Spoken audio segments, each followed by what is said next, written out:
Pensamento e Vida, Emmanuel, capítulo 11, Berço. Excetuando-se os planos organizados para as obras especiais em que os espíritos missionários senhoreiam as reservas fisiológicas para a criação de reflexos da vida superior entre os homens, impelindo-os à maior ascensão, todo berço de agora retrata o ontem que passou.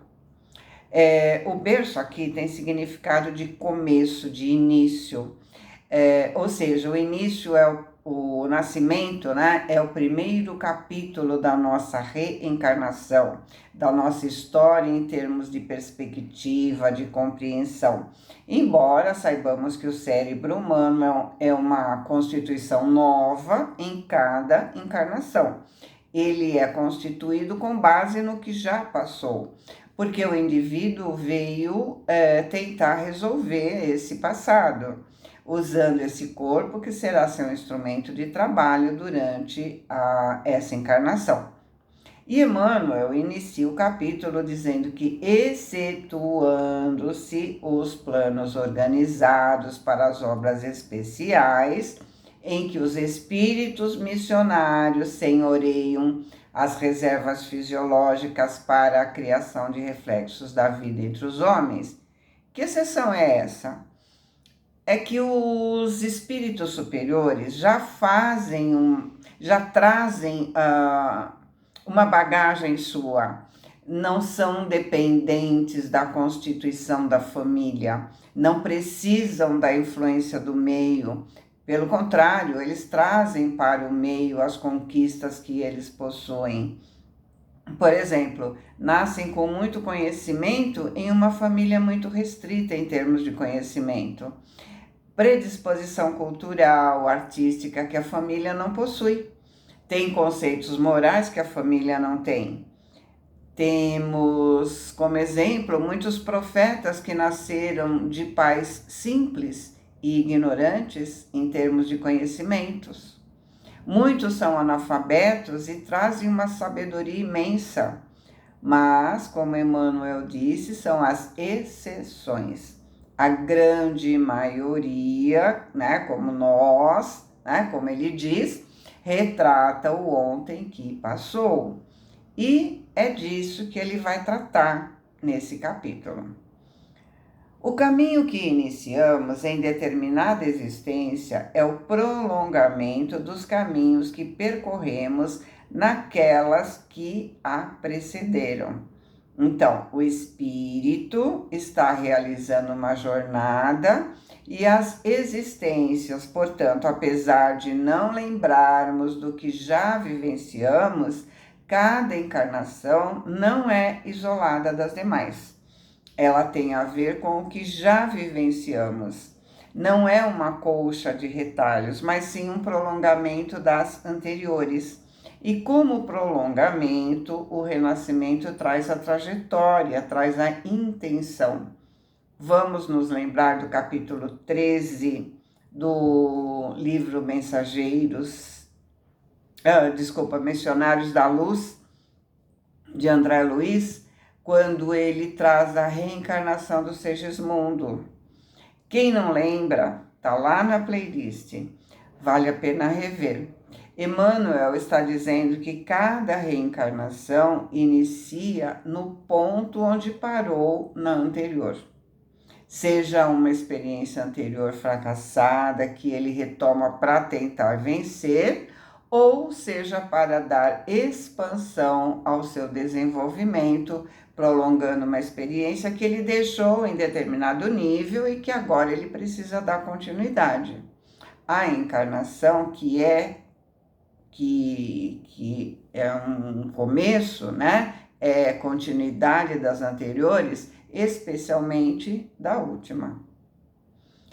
A investigação científica na Terra se esgota estudando o continuismo biológico.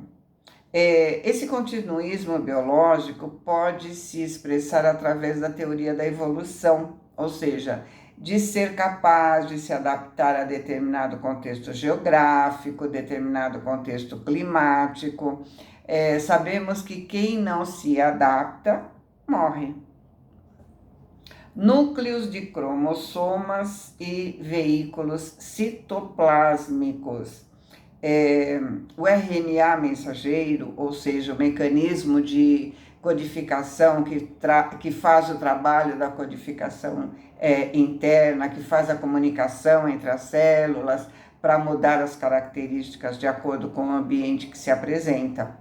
Então, núcleos de cromossomas e veículos citoplásmicos, fatores de ambiente e genealogias familiares são chamados pelos geneticistas a equação dos problemas da origem, e é natural que de que suas indagações surjam resultando notáveis, quais sejam aqueles que tangem aos caracteres morfológicos e às surpresas da adaptação. Porém, por agora, o dessecamento da observação humana não consegue ultrapassar o recinto externo da constituição orgânica, detendo-se no exame da conformação e da estrutura, da pigmentação e do grupo sanguíneo, alusivos à filiação corpórea, já que os meandros da hereditariedade psíquica, por enquanto, são quase que integralmente inacessíveis à sondagem da inteligência terrestre. Ainda são integralmente inacessíveis porque o materialismo impede investigar a hereditariedade psíquica. É que as células germinais, os gametas, os óvulos e os espermatozoides, né? Por sementes vivas, reproduzem os seus clichês da consciência no trabalho impalpável da formação de um corpo novo. Então, os óvulos e os espermatozoides, quando se juntam, possuindo as características dos dois indivíduos que estão formando o novo corpo, reproduzem os nossos clichês da consciência, que são as repetições, o que estamos vivenciando novamente. Ou seja, são comportamentos automatizados, tanto os necessários como certos movimentos, por exemplo, como os vícios que trazemos como tendências. Às vezes a gente vem resolver um vício e não consegue, acaba fazendo a mesma coisa. Também com os livros de André Luiz a gente viu esse exemplo, né? A pessoa encarnou novamente e ainda continuava fazendo as mesmas coisas. Na câmara uterina, o reflexo dominante de nossa individualidade impressiona a chapa fetal ou o conjunto de princípios germinativos que forjam os alicerces do nosso novo instrumento físico, selando nosso destino para as tarefas que somos chamados a executar no mundo em certa cota de tempo. O nosso pensamento forja o alicerce do novo corpo para as expressões das tarefas específicas que devemos executar. Nisso, não vai qualquer exaltação ao determinismo absoluto, porque ninguém pode suprimir o livre-arbítrio, com o qual articulamos as causas de sofrimento ou reparação em nossos destinos, dentro do determinismo relativo em que marchamos para mais altas formas de emoção e pensamento na conquista da liberdade suprema. Então, aqui Emmanuel nos lembra que temos livre-arbítrio e que, portanto, não existe um determinismo. A qualquer momento, durante o processo de formação do corpo, o espírito pode gerar as suas próprias características de acordo com a sua vontade. Durante o processo, ele pode mudar de ideia quanto ao que ele quer vivenciar na encarnação, que ele está preparando. Pelo transe da morte física, regressamos à vida maior com a soma de realizações que nem sempre são aquelas que deveríamos efetuar.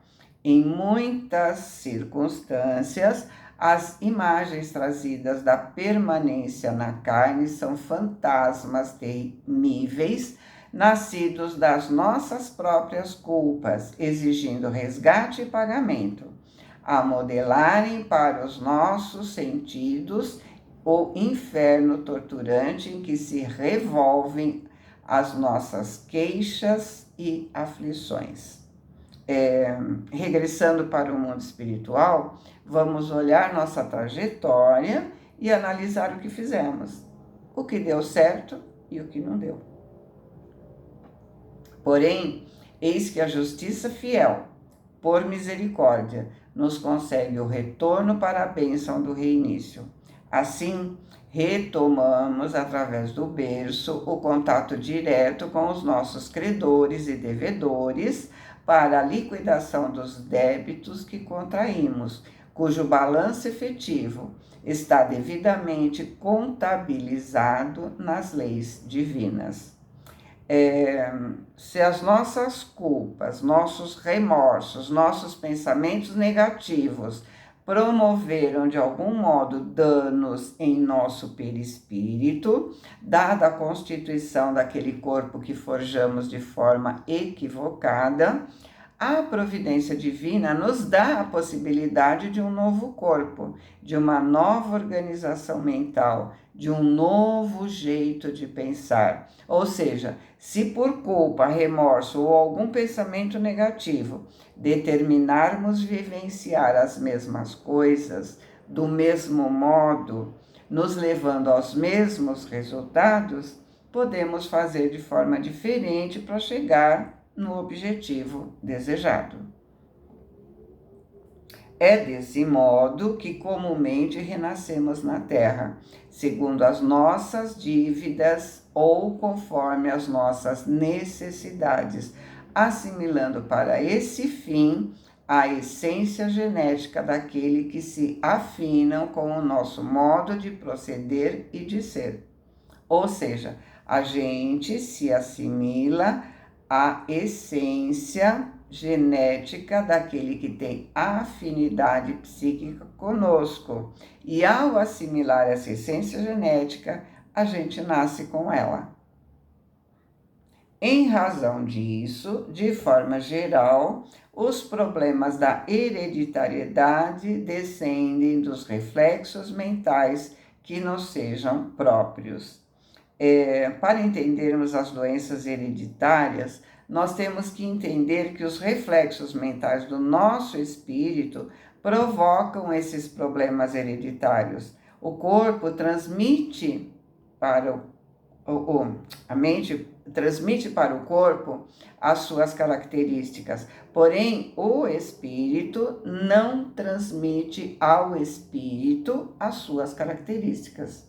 Então, o corpo transmite para o corpo. Então, o corpo dos pais transmite as características para o corpo do filho.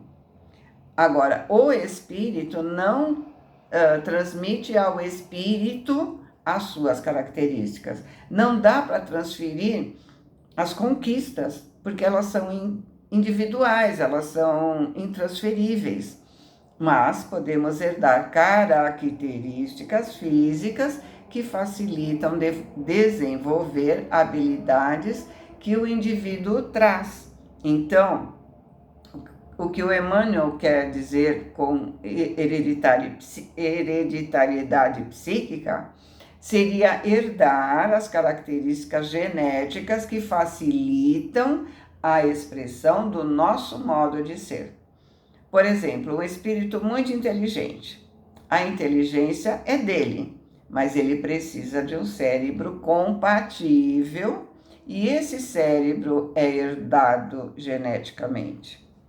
A semelhança comportamental de pai e filho, né? Tal pai, tal filho, tem a ver com afinidade e não com hereditariedade. A afinidade é que aproxima os dois. E afinidade não é necessariamente vínculos afetivos.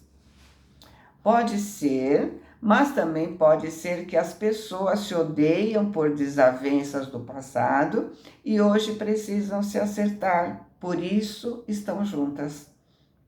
Mas existe aí uma afinidade comportamental. Brigaram porque agem de maneira semelhante, ou uma teria entendido a outra, teria perdoado a outra, teria se colocado no lugar da outra. A genética é material, mas a causa da genética é espiritual. Em verdade, por vezes, abnegados corações, cultivando a leira do amor pelo sacrifício, trazem a si corações desditosos, guardando transitoriamente nos braços monstruosas aberrações que destoam do elevado nível em que já se instalaram, mas devemos semelhantes exceções ao espírito de renúncia com que fazem emergir das regiões infernais velhos laços afetivos, distanciados no tempo, usando o divino atributo da caridade. Às vezes, os laços afetivos de pais caridosos acolhem seres, como ele diz, monstruosas aberrações que vão exigir renúncia. Porém, conforme a regra, nosso berço no mundo é o reflexo de nossas necessidades, cabendo a cada um de nós, quando na reencarnação, honrá-lo no trabalho digno de restauração, melhoria ou engrandecimento, na certeza de que a ele fomos trazidos ou atraídos, segundo os problemas da regeneração ou da mordomia de que carecemos na recomposição de nosso destino perante o futuro. O reflexo das nossas necessidades provoca nosso renascimento para que melhoremos, e esse renascimento pode acontecer por sermos trazidos a esse núcleo familiar pelo amor de uma família que nos acolhe, ou podemos ser atraídos por afinidade. E quando ele diz da mordomia que carecemos na recomposição do nosso destino, ele está se referindo aos cuidados que essa família terá com aqueles espíritos que ele se referiu como monstruosas aberrações. Boa semana, fiquem com Deus, amo vocês.